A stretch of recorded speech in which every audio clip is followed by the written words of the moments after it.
Hello nurses, the nursing world में आप लोगों का स्वागत है। तो मैं हूं काजल सिंह और आज मैं लेकर आई हूं आप लोगों के लिए रेफरल सिस्टम।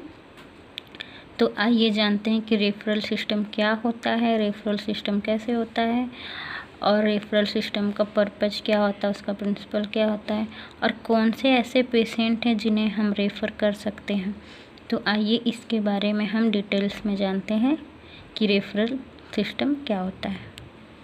तो हम सबसे पहले देखेंगे इसका इंट्रोडक्शन क्या होता है। रेफरल सिस्टम स्वास्थ्य सेवाओं की एक महत्वपूर्ण कड़ी है। इसके अंतर्गत ग्रामीण क्षेत्र में सभी हेल्थ सर्विसेज न उपलब्ध होने पर उन्हें बेहतर स्वास्थ्य सुविधाएं वाले हेल्थ सेंटर पर रेफ़र किया जाता है। रेफरल सिस्टम क्या होता है? ये हेल्थ सर्विसेज की एक महत्वपूर्ण कड़ी होती है। इसमें क्या होता है, इसमें जो ग्रामीण क्षेत्र में जो रूरल एरिया या फिर ग्रामीण क्षेत्र के जो लोग होते हैं, अगर वहाँ अच्छी हेल्थ सर्विसेज न उपलब्ध हो तो उन्हें बेहतर स्वास्थ्य सुविधाएं वाले एक ऐसे सेंटर पे भेजना जहाँ पे स्वास्थ्य सुविधाएं अच्छी हो, इसी यहाँ से जो बेटर हो वहाँ पे सारी सुविधाएं हों। तो इस चीज़ को हम लोग क्या कहते हैं? रेफरल सिस्टम कहते हैं। एंड डेफिनेशन इसका क्या होता है? वह प्रणाली जिसमें पेशेंट को अच्छी हेल्थ सर्विसेज प्रोवाइड कराने के पर्पज से कम सुविधा व संसाधनों वाले हेल्थ सेंटर या हॉस्पिटल से पेशेंट को अधिक संसाधनों तथा तकनीकी व सुख सुविधाओं वाले हॉस्पिटल या हेल्थ सेंटर पर ट्रांसफ़र करना, ये सारा सिस्टम रेफरल सिस्टम कहलाता है। तो इसमें क्या होता है कि जो पेशेंट होता है उसको हम लोग एक अच्छा स्वास्थ्य देने के लिए उसको हम लोग एक ऐसे सेंटर पे भेजते हैं जहाँ पे हर सुख सुविधाएं हों, वहाँ पे नई टेक्नोलॉजी हो, वहाँ की जो रिसोर्सेस हों वो अच्छी हों। तो ये प्रक्रिया होती है उसे हम लोग क्या कहते हैं? Referral system. तो रेफरल सिस्टम का पर्पज़ क्या होता है, इसका मुख्य मतलब इसका उद्देश्य क्या होता है? तो मॉर्टेलिटी एंड मॉर्बिडिटी रेट को रिड्यूस करना, मतलब मृत्यु दर और बीमारी दर को कम करना। एनवायरमेंटल सैनिटेशन को इम्प्रूव करना, मतलब जो पर्यावरणीय सैनिटेशन है उसको इम्प्रूव करना। न्यूट्रिशनल स्टेटस को इम्प्रूव करना। मानव शक्ति एवं अन्य संसाधनों का विकास करना। जीवन प्रत्याशा को बढ़ाने के लिए व्यक्तिगत हेल्प करना, यानी कि इन मनुष्य की जीवन जीने की इच्छा को बढ़ाने के लिए व्यक्तिगत हेल्प करना।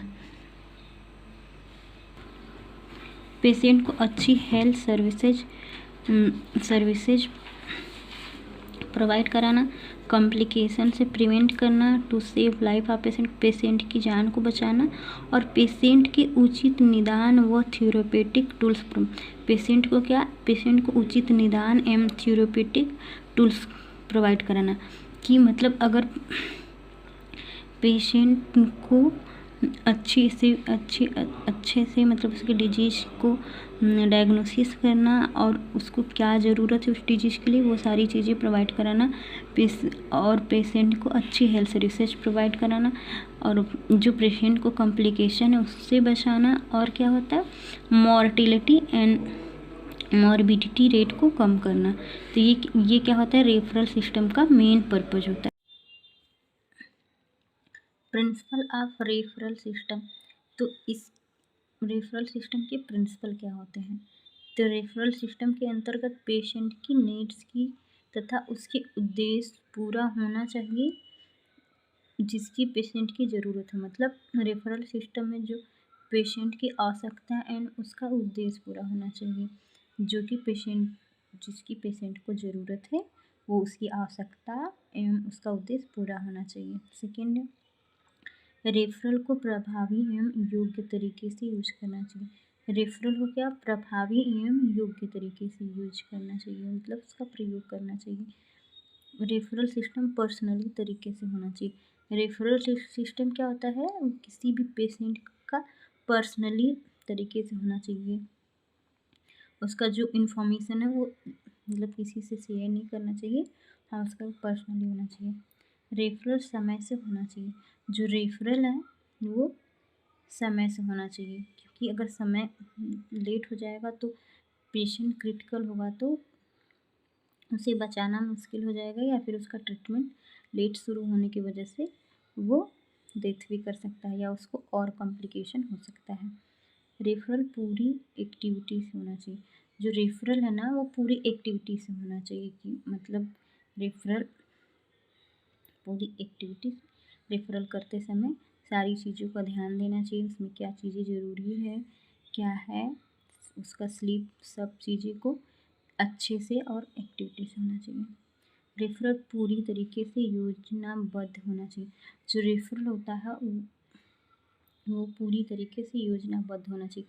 मतलब कि जो हम किसी को रेफ़र कर रहे हैं तो उसका पहले एक्शन, उसका प्लान व्लान बना के तो पेशेंट को हमें रेफ़र करना है कि पेशेंट कैसे जाएगा, पेशेंट क्रिटिकल है तो पेशेंट को कैसे हमें भेजना है, अगर ब्लीडिंग है हो रही है तो उसको फर्स्ट एड, ये सारी चीज़ें प्रोवाइड करके तब पेशेंट को रेफ़र करना चाहिए। नेक्स्ट है मेरा प्रोसेस ऑफ रेफरल सिस्टम। तो रेफरल सिस्टम के प्रोसेस क्या होते हैं? Primary health care, secondary health care and tertiary health care. तो इसमें प्राइमरी हेल्थ केयर में कौन सी पेशेंट को क्या प्रोसीजर दिया जाता है, पेशेंट को क्या ट्रीटमेंट दिया जाता है, ये इसमें प्रिवेंशन की जाती है, जैसे इम्यूनाइजेशन, हेल्थ प्रमोशन या हेल्थ एजुकेशन। तो प्राइमरी हेल्थ केयर में क्या होता है, जो पेशेंट होता है उसको हम कैसे प्रिवेंट करते हैं, इम्यूनाइजेशन के थ्रू, और हेल्थ एजुकेशन देखिए पेशेंट को, या फिर आईसी, इसमें पेशेंट को ऐसे ट्रीट करते हैं, उसका ऐसे ट्रीटमेंट होता है। सेकेंडरी हेल्थ केयर प्रोसेस है, इसमें पेशेंट को therapeutic and diagnostic health services provide की जाती है। इसमें पेशेंट को थेरेप्यूटिक एंड, जो पेशेंट होता है उसकी डिजीज़ को डायग्नोसिस करते हैं, फिर उसका थेरेप्यूटिक ट्रीटमेंट करते हैं। थर्ड है टर्सरी हेल्थ केयर प्रोसेस। इसमें क्या होता है, इसमें primary and secondary health care से रेफ़र किए गए पेशेंट को स्पेशल केयर या ट्रीटमेंट प्रोवाइड की जाती है। इसमें क्या होता है, जो प्राइमरी हेल्थ केयर और सेकेंडरी हेल्थ केयर से जो भी पेशेंट रेफ़र किए जाते हैं टर्सरी में किए जाते हैं, और इनका स्पेशल ट्रीटमेंट होता है और स्पेशल केयर प्रोवाइड किया जाता है। Selection of the patient for referral, मतलब जो सिलेक्शन ऑफ पेशेंट, कौन से ऐसे पेशेंट है जो रेफ़र किए जाते हैं, तो इसे हम ट्राइएज सिस्टम भी कहते हैं। इसके अकॉर्डिंग हम जो पेशेंट हैं उनको 3 श्रेणी में रखा गया है, कैटेगरी 1, कैटेगरी 2, कैटेगरी 3। तो कैटेगरी 1 में आते हैं फेटल पेशेंट, कैटेगरी 2 में आते हैं सीरियस पेशेंट, और कैटेगरी 3 में आते हैं माइनर या जनरल पेशेंट। तो एक 1 बाय 1 हम देखेंगे कि कौन से पेशेंट, कैसे पेशेंट आते हैं। तो फर्स्ट हमारा फेटल पेशेंट। फेटल का मतलब होता है घातक। ऐसे पेशेंट जिनको नहीं बचाया जा सकता है, चाहे उनका ट्रीटमेंट क्यों ही चल रहा हो, ऐसे पेशेंट को रेफ़र नहीं करना चाहिए। इसमें ऐसे पेशेंट आते हैं जिसका ट्रीटमेंट चल रहा है और लेकिन उसको हम बचा नहीं सकते हैं। तो फेटल पेशेंट या फर्स्ट कैटेगरी में ऐसे पेशेंट आते हैं, मतलब घातक पेशेंट आते हैं जिनको हम बचा नहीं सकते हैं। सेकेंड है हमारा सीरियस पेशेंट। ऐसे पेशेंट जिनकी कंडीशन सीरियस है बट ट्रीटमेंट जल्दी शुरू हो तो उन्हें बचाया जा सकता है। तो ऐसे पेशेंट जो सीरियस हैं लेकिन अगर उनका ट्रीटमेंट जल्द शुरू किया जाए तो उन्हें हम बचा सकते हैं। तो ये कौन से कैटेगरी में आते हैं, एक कैटेगरी 2 में आते हैं। थर्ड हमारा है माइनर पेशेंट या कैटेगरी 3। तो इस अवस्था में अगर वह पेशेंट देरी से भी रेफ़र हो तो जिनकी जीवन को खतरा ना होता है। तो इसमें ऐसे पेशेंट आते हैं जिनके जीवन का खतरा ना हो, इन्हें हम थोड़ा लेट भी रेफ़र करें तो ऐसे पेशेंट को उनके जीवन की कोई खतरा नहीं होती है। तो फेटल, सीरियस एंड माइनर के ये ऐसे पेशेंट, ऐसे कैटेगरी है, ऐसे पेशेंट हैं जिनको रेफ़र के लिए हम लोग सेलेक्ट करते हैं। तो ऐसे कौन से पेशेंट हैं जिन्हें हम अर्जेंट रेफ़र करते हैं? तो उसमें severe pain in part of body, abdominal pain, frequent vomiting, dehydration, chest pain, coma, fracture, jaundice, cyanosis, complicated deliveries, heart attack, black colour stool, accident, poison, severe bleeding. तो ये सारे जो पेशेंट होते हैं इन्हें अर्जेंट रेफ़र की ज़रूरत होती है। ऐसे पेशेंट को हम तुरंत रेफ़र करते हैं।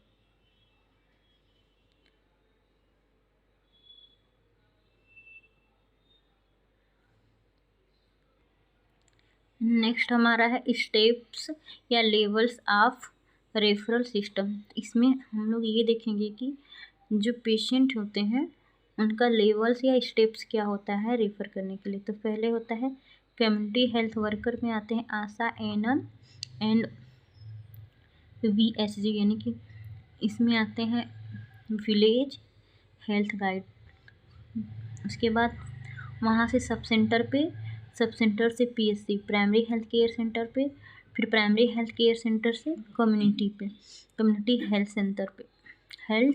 सेंटर पे, फिर वहाँ से डिस्ट्रिक्ट हॉस्पिटल से टीचिंग हॉस्पिटल या फिर मेडिकल हॉस्पिटल, फिर वहाँ से सुपर स्पेशलिस्ट हॉस्पिटल रेफ़र करते हैं। तो ये क्या होता है, ये स्टेप्स या लेवल होता है रेफ़र सिस्टम का। तो इस स्टेप से या इस लेवल से हम जो पेशेंट हैं उनको रेफ़र करते हैं।